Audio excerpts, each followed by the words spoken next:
花蓮2018年2月初6發生大地震，各界是捐超過27億。不過，這條錢檢方懷疑講這數目無清楚，昨昏去搜查花蓮縣社會處，約談大家人。也針對縣府執意講，佇咧選舉進前來調查這項濟年前的案件，檢方是強調講，這甲政治無關係。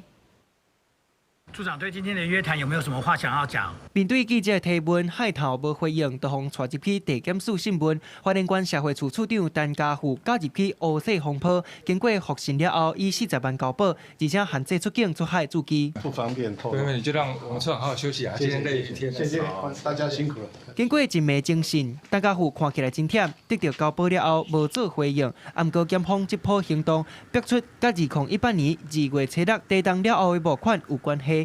29去敲找社會處、甲處長、科員、承辦人員，還有正前甲即賣職員帶倒轉去，嘛包含廠商，攏總約談6個人。除了陳家富以外，還有另外一個審後以5.7萬交保，其他人攏先請回。陳姓被告這個涉案的一個程度，跟當時的社會處長相比，那確實他的涉案是情節比較高。依照證據的顯示，對於這個當時是社會處副處長的這個陳姓被告來做一個偵辦。就一年前，這個地震，互各界募款捐27.8億，不過這個善款的運用沒有證據，閣牽起了媒體版面。花蓮檢方迄時主動分案啟動調查，煞尾嘛接到民眾檢舉，懷疑足儕大條的款項用過手的方式匯入去，閣匯出去，有一寡善款嘛無經過同意，就互烏白使用。專案的問題金流可能有幾若千萬。花蓮縣有一切的行政作為都依照相關的法令規定來做辦理。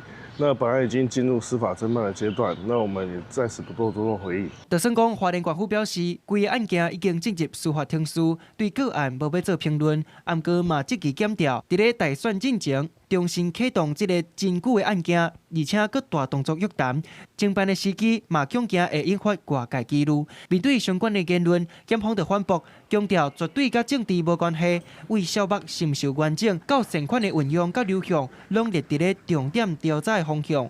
專案會為烏西等罪嫌偵辦。記者綜合報道。